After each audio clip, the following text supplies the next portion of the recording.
Já, ég ætlaði að þessi yfirskrift hljómar kannski eins og svona retorísk spurning, eða svona spurning sem maður búinn að ákveða eitthvað svona hnýttið og fyndið svar við. En það samt ekki alveg þannig hjá mér. Þetta líka í rauninni að segja að þetta svona klassísk spurning kannski, eða eitthvað sem maður lætur í ljós og segja klassískar efasemdir lýðræði, og í rauninni ef við hugsum sögu lýðræðis eins og það hefur verið eða það sem við kallar demokratía, þá á það sér þetta skilgreiningu bara í hins vegar Platons og það ekki talað vel lýðræði þar. Og það sem að Sókrates segir lýðræði og þeir Platon eru sammála að það í rauninni samá skrílræði, almenningur gerir það sem verkast vill, segir Sókrates í Krítoni, og þá ábæður að það sé tilviljanakennt hvað pupullin, hvað múurinn ákveður. Það geti mótast af alls konar ástæðum sem hafa ekkert með þekkingu á málefnum eða neitt slíkt að gera, og eins og við kannist við að við hafum lesið einhverja samræðu Platons, og þá tekur Sókrates alltaf þessar samlíkingar sem hann ber múginn saman við fagmanninn eða sérfræðinginn, við skipstjórann eða læknir, og kemst að því að lýðræði sé í rauninni afskaplega vitlaus hugmynd að stjórna samfélagið. Og hugmynd Platons miklu frekar sú að það sé stjórn ríkisins eigin að fela ákveðnum úrvalshópi sem hefur til að bera bæði mannkosti og þekkingu sem þarf til þess að stjórna ríkinu. Þannig að hér höfum við í rauninni það sem við getum kallað klassísk rök gegn lýðræði. Almenningur fáfróður, hann ekki fær að stjórna og það með öðrum hætti sem við eigum að móta stýringu samfélagsins, og það miklu eðlilegra samkvæmt þessu að pupullinn eða múgurinn hann hlýði einfaldlega einhverju sérstakri stétt fólks sem hefur eiginleikana sem þarf. Og þannig að Platon gerir líka ráð fyrir því að það sé í rauninni ekkert eftirsóknarvert að vera í þessari valdastétt. Þeir sem að veljast til að vera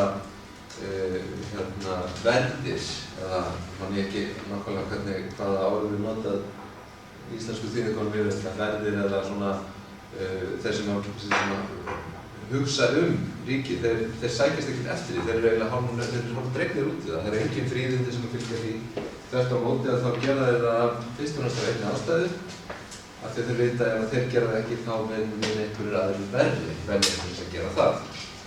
Og þetta þetta hugmynd sem við sjáum vissulega hjá mörgum stjórnmálamönnum, þeir hlættir ef þeir sitja ekki í sínum embættum að þá mun einhverjir aðrir verri koma að gera það. En það eru í rauninni tvenns konar leiðir til þess að mæta þessum klassísku efasemdum lýðræði sem að við sjáum pólitískri teóríu og heimspeki. Og önnur leiðin í rauninni að tefla hinni opinberu umræðu fram gegn valdinu. Ég ætla ekki að fara með djúpt í það, en það svona sú hugmynd sem við kannski þekkjum best frá Jürgen Habermas og fleiri hugsuðum hans kynslóðar, má segja, og Habermas þekktur fyrir þessa hugmynd sína hinn opinbera vettvang sem hann er hlutlaus í þeim skilningi, hann er ekki háður hagsmunaöflum, þetta svona kantísk hugmynd vettvang samfélagsins þar sem að umræða getur farið fram á forsendum rakanna einna. Þar sem að, eins og Habermas orðar að hinn þvingunarlausa þvingun hinna bestu raka ræður niðurstöðu. Og þessi hugmynd, hún náttúrulega byggir á því að við höfum gagnrýnan almenning og sjálfstæðar stofnanir Við höfum fjölmiðla sem hafa frelsi og faglegt og pólitískt svigrúm til þess að gera það sem það þarf að geta sem eru auðvitað sjálfir gagnrýndir en hafa styrkt til þess að standast það. Opinber umræða, hún á að vera gagnrýn, hún á að vera virk, hún á að vera miskunnarlaus.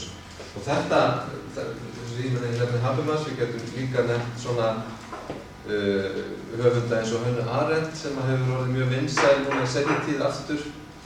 Það sem ástæðan og það athyglisvert við þetta að þessir hugsuðir hafa ekki neina sérstakar hugmyndir vald fólksins. Það er að segja fyrir þeim þessi mátur umræðinnar svo gríðarlega mikilvægur. Og í rauninni hugmynd Habermas sérstaklega þetta samspil samfélagsins og stjórnmálana, þá gerir hann alltaf ráð fyrir því að þeim eiginlega skoðanamyndun, hún fer fram á opinberum vettvangi sem að síðan hefur áhrif á stjórnmálin og á ákvarðanir stjórnmálina. Þannig að fulltrúarnir, þeir eru alltaf í einhverjum skilningi skuldbundnir, röklega og siðferðilega, kannski þetta er raunin ekki svo mikið siðferðileg krafa sem að hafa stillir upp, þetta er eiginlega rökleg afleiðing þess að hafa sterkan opinberan vettvang.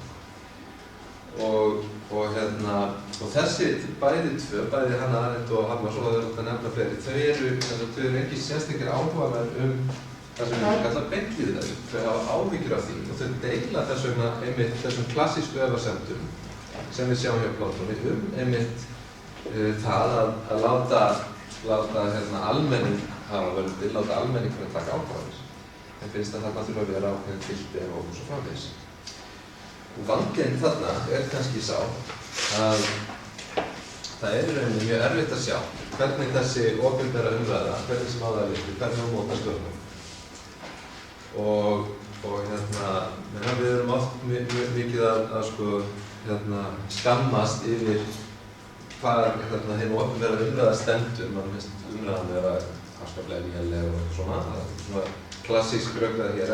Þegar maður hugsar það, ef við tökum bara heim vestræna heim, heim frjálsa heim, náttúrulega kaldastríðs orðalag, þá þetta hvergi, við höfum engin söguleg dæmi önnur jafn djúpa, áhugaverða og mikla umræðu mjög flókin pólitísk efni í fjölmiðlum og svo framvegis. Tökum Þýskaland eða Bandaríkin. En þrátt fyrir þetta, þá gæti maður haldið fram að þessi umræða, hún hafi í rauninni allt of lítil, kannski bara sáralítil áhrif á stjórnmálum og stjórnmálamenn geti að mestu leitt hana hjá sér. Og þess vegna þá vaknar við þessi krafa að það dugir ekkert að hafa opinberan vettvang. Það dugir ekkert að hafa sterka fjölmiðla og alveg ofboðslega gáða fólk í háskólanum sem að segja alveg frábærlega skemmtilega og áhugaverða hluti. Ef það skiptir allt saman engu máli. Og þá kemur svo krafið það þarf einhvers konar þáttaka að koma til söguna líka. Og svarið er kannski þetta að leið almennings til að hafa áhrif er ekki með því að tala, heldur með því að búa til ferli og mekanisma þar sem að það eru raunveruleg völd sem eru á einhvern hátt færð í hendur almenning. Og þá erum við komin í aðra svona klassísku togstreitu sem við getum sagt þessi togstreitu milli rökræðu lýðræðis annars vegar og þátttöku lýðræðis hins vegar. Og þetta er vissulega þessi svona greinarmunur að hann er til staðar. Það er ekkert gefið að rökræðan hafi áhrif á pólitíkina í svona hefðbundnu umhverfi fulltrúalýðræðis og á hinn bóginn að þá er ekkert gefið að þátttökulýðræðið það feli í sér rökræður. Þátttökulýðræðið getur einmitt verið varasamt vegna þess að það leiðir til vondra ákvarðana. Og þetta er kannski svona það sem að í pólitískri teóríu í dag er dálítið mikið í umræðinni og það eru ákveðnir höfundar og aktivistar reyndar líka sem að hafa svona mótað hugmyndir það sem við getum kallað íslensku tekkingamiðað lýðræði, kallað epistemic democracy. þar sem að við getum annarkost sagt sko, þátttaka fjöldans, hún hefur raunverulega góða áhrif á ákvarðanir ef það er rétt að henni staðið vegna þess að við getum virkjað þekkingu fjöldans. Það er svona megin hugmyndin og litla hugmyndin gengur kannski út á það að segja að öll aðkoma almennings, ef henni er rétt stýrt að hefðbundnum ferlum stjórnsýslu og stjórnmála, hún dugir til þess að, eða sé líklega til þess að laða fram þekkingu sem að annars kæmi ekki fram. Þannig að þar eru komnar svona tilraunir til þess að réttlæta þátttöku eða halda því fram að þáttakan hún raunverulega leiðir til þess að við getum svona leyst hlutina betur. Og þarna er auðvitað verið að svona líta dálítið framhjá kannski hugmyndafræðilegum ágreiningi og slíku. En spurningin er þessi, hvort er á endanum mikilvægara? Er mikilvægara að horfa á rökræðurnar, horfa á gæði þess sem er sagt, vönduð ferli eða vandaðar leiðir til þess að takast á við ákveðin vandamál, og sem hefur stjórnsýsluferli eitthvað slíkt, eða er málið að koma á einhvern nátt, finna réttu leiðirnar til þess að gefa almenningi, eða maður reyndar ekki að segja að gefa almenningi kost á, til þess að draga almenning inn í ákvörðunartökuna. Þess að hér erum við ekkert endilega að tala um að almenningur sé alveg brjálaður í það að fá að taka þátt í liðverðinu. Við vitum alveg að svo er ekki. Ef að þegar svona ferlar eru opnaðir þá eru, það er ekki sko, það eru kannski 3, 5, 6% sem taka þátt. Það þykir bara nokkuð gott. Þannig að við erum ekki að tala um sko fjöldatum. Við erum þvert á móti að tala um að stjórnvöld, þau beiti sér til þess að sko, draga fólk að, nánast sko beita það fortölum eða jafnvel þvingunum til þess að vera minnaðir. Vegna þess að það hafi góð svona þekkingu áhrif. Og við getum ekki stillt þessu svona við, þessari svona töflu. Það er sem sagt, í rauninni, ef að við sjáum hugsum sko annars vegar rökræðuna og hins vegar þátttökuna og á móti ákvörðun og ráðgjöf, að þá eru þetta svona formin sem við höfum. Dæmi hvernig er hægt að búa til rökræðu ferli sem leiðir til ákvörðunar væri til dæmis einhvers konar kviðdómur. Þetta eru hugmyndir sem hafa verið prófaðar og ræddar töluvert, svona citizen juries og annað slíkt. Og ég meina, slíkur, það mætti hugsa sér að slíkur hópur, honum væri falið að taka ákvörðun í sjálfu sér nákvæmlega eins og þingi eða eitthvað slíkt. En það er gert á grundvelli rökræðna, hugsanlega með einhverju stefnuvali og svo framvegis. Rökræðan hins vegar, hún er svona dæmigerðari form ráðgjafar eins og til dæmis þjóðfundir. Það reyndar gallinn við þjóðfundina hérna á Íslandi sem er mjög mikill galli að mínu mati er sá að þegar var farið að stað við þá 2009 þá var þetta svona hugmyndafræði sem kom dálítið úr viðskiptalífinu og fólkið sem var mest á bak við það hafði enga trú á rökræðu. Það taldi að rökræðu myndi bara leiða til rifrildis og jafnvel slagsmála. Það vildi kalla fólk saman til þess að beita þessari aðferðafræði sem þá hafði verið mikið notuð í stefnumótun. Fólk skrifar svona á litla miða og notar einhverjar aðferðir til þess að raða saman hugmyndum og hugtökum og út úr þessu kemur svona dálítið mósaík.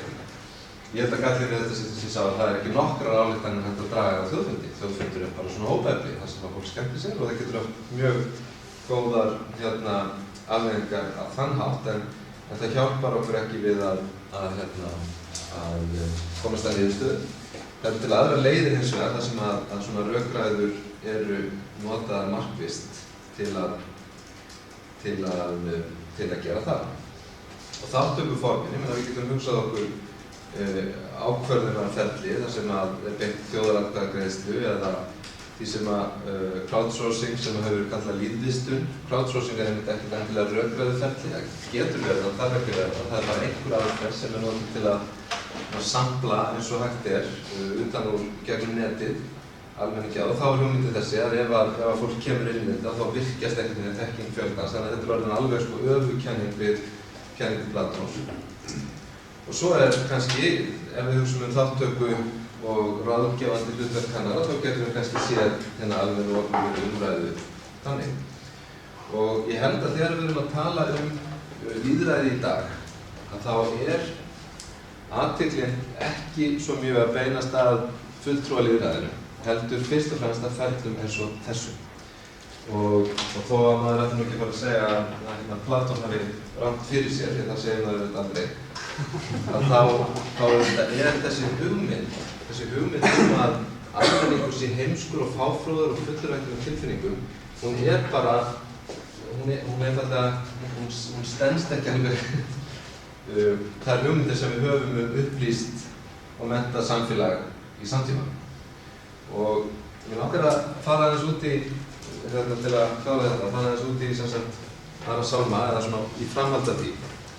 Og mér finnst að þessi tilvitnun í John Dewey, mjög skemmtilega, segir sem sagt The world has suffered more from leaders and authorities than from the masses, sem við getum þýtt svona leiðtogar og yfirvöld hafa leikið heiminn verr en múrinn. Og þetta eins og tilvitnanir eru svona frasi, en þetta sótt í bók Deweys, Almenningur og vandi hans, eða verkefni hans, The Public and its Problem, sem kom út fyrir tæpum 90 árum. Það sem að Dewey reynir að sko færa rök fyrir því að nútíma samfélag, það snúist fyrst og fremst að þroska samskiptaform. Þannig að hann segir, hugmyndin ekki svo að almenningur sé á einhvern hátt vanbúinn eða fáfróður, geti ekki tekið ákvarðanir, heldur að nútíma stjórnmál og nútíma stjórnmálakenning, þau snúist í rauninni samskiptaform sem að gerir það mögulegt fyrir frjálslynt lýðræði, sem að Dewey talar að verða þátttökumiðað á þann hátt að geta orðið besti farvegur vitsmuna, eins og hann notar orðið intelligence.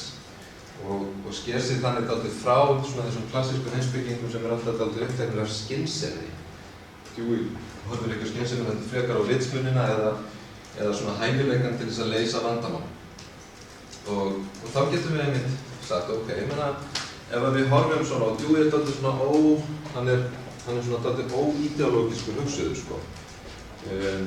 Og lausnamiðaður, svona problem solving heimspekingur, pragmatisti náttúrulega. En hann kemur með líka einn mjög áhugaverðan punkt sem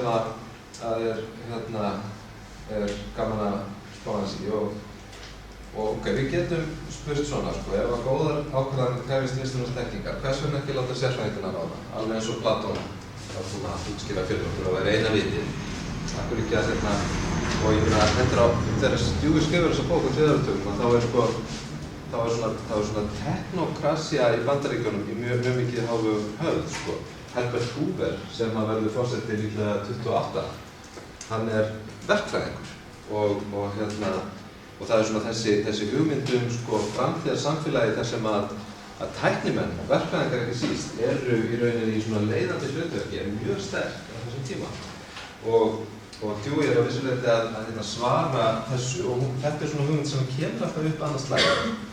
Af hverju ekki láta sérfræðingar ráða, og hann spyr sig, sko, getur verið að við séum að færast, við séum svona millibilskeið, við séum í rauninni á leiðinni að því tímabili, þegar við getum bara samfélagið orðið svona, þetta er 3. áratugur, sko, samfélagið orðið svo, það orðið svo þróað að við getum í rauninni bara sett verkefnið dálítið í hendur sérfræðinga.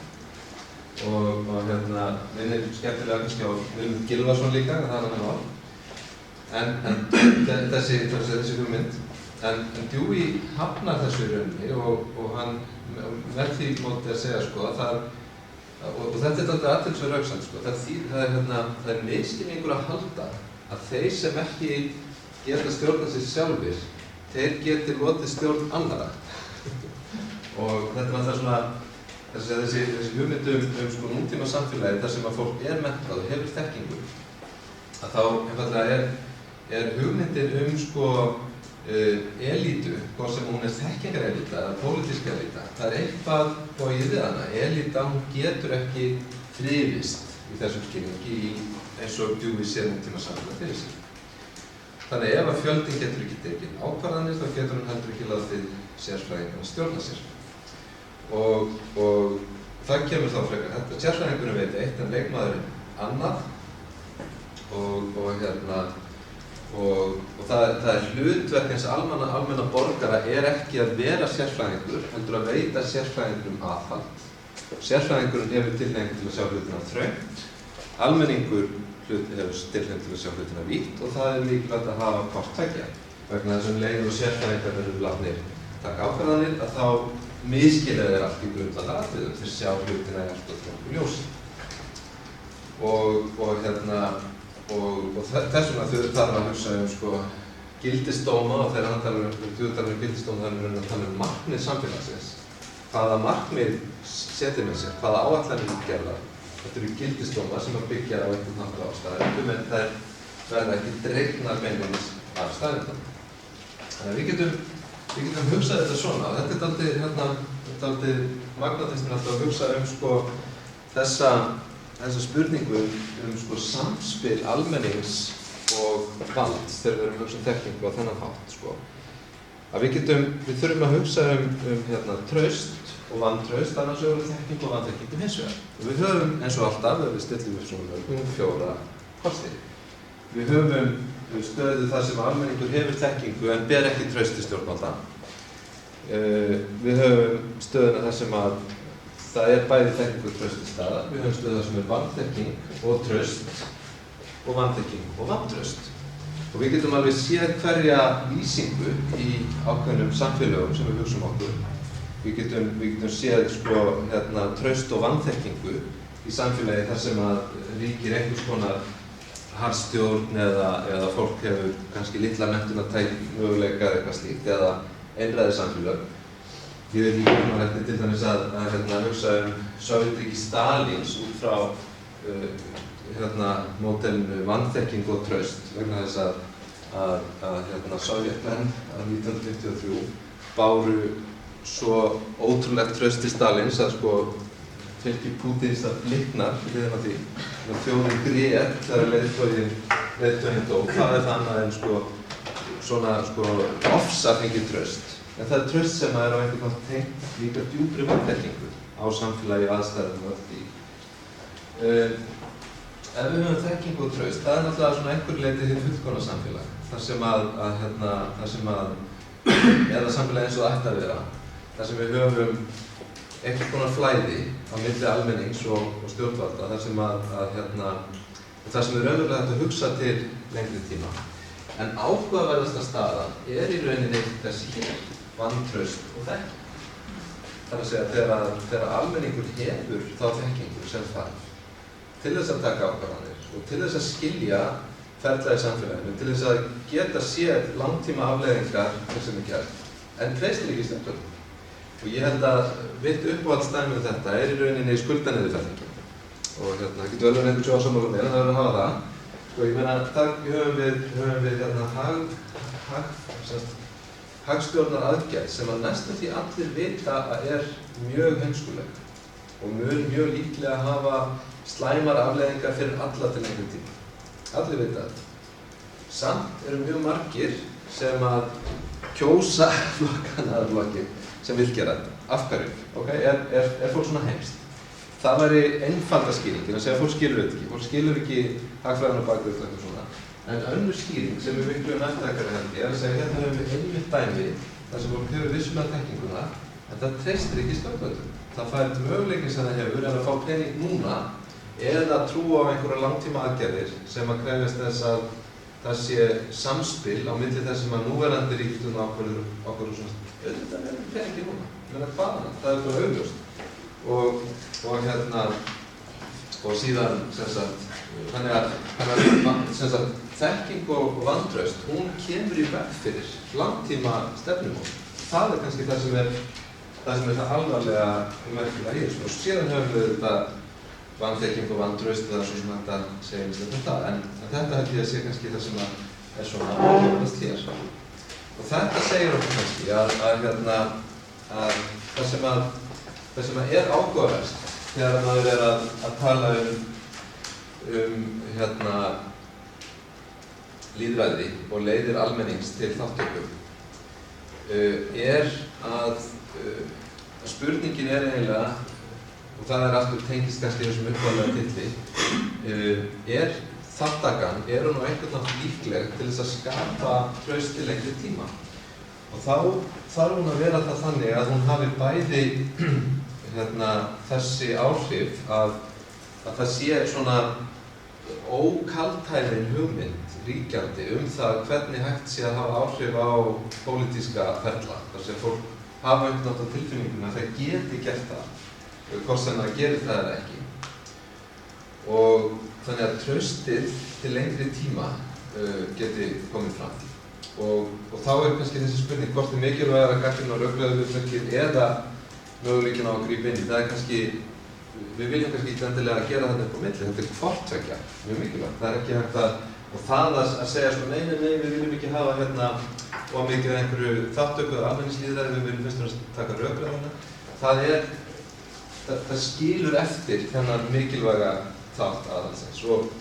Og það kannski í tengslum við það, einmitt, hægt að tala tvennt sem hefur verið í umræðinni í sambandi við breytingar á stjórnarskrá, sem annars vegar neitunarvald þjóðarinnar, sem myndi þá í rauninni ýta til hliðar þessu málskotsrétti forsetans og vera einhvers konar aðferð þar sem að það hægt með undirskriftasöfnun að knýja fram þjóðaratkvæðagreiðslu eitthvað sem að umdeilt í samfélaginu. Og þá þetta byrja verður þetta ekki, þetta verður fyrir allt út í vitleysu. Það verða endalausar þjóðaratkvæðagreiðslur og svo framvegis. En ég myndi segja að þvert á móti, ef að þetta staðreynd, ef að þetta þannig sem að hlutinu virka, þá mun þingið að sjálfsögðu starfa öðruvísi. Ef að þingið og alltaf yfir höfði sér að það sé hægt að blása til þjóðaratkvæðagreiðslu, þá þetta vinnur það allt öðruvísi með almenningi. Það þarf að sætta sig við að leggja mál þannig fram að draga úr þessum líkum, skapa meiri sátt málin og allt það. Þannig ég held að þó í prinsipinu sé kannski ekkert endilega jákvæðasta form þátttökulýðræðis að það sé alltaf hægt að rísa upp og fleygja mönnum úr embætti eða hafna einhverjum lögum eitthvað slíkt. Að þá skapar þetta einmitt aðhald sem að maður getur gert ráð fyrir til lengri tíma hafi góð áhrif. Og þannig að það akkúrat dæmi þar sem að rökræðan og þáttakan verða að fara saman. Og svo hitt sem kallað þjóðarfrumkvæði sem að var svona að hálfu leyti inn í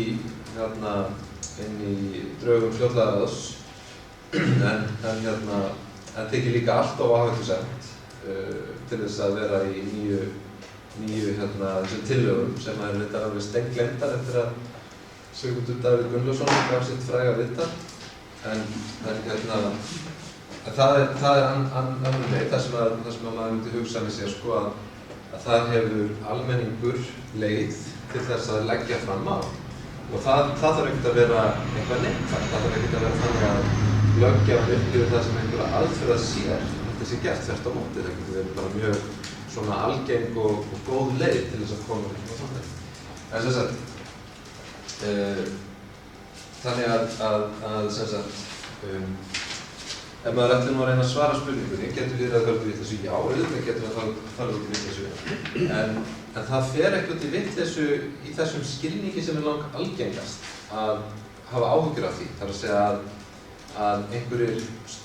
að hlutirnir séu teknir út úr svona stofnanlega samhengi og almenningur fá að taka þátt.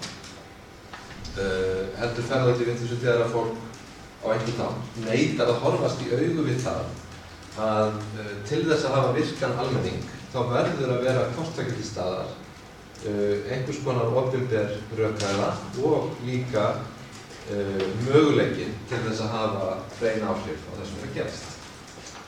Þannig ég held ég endi þetta bara hér.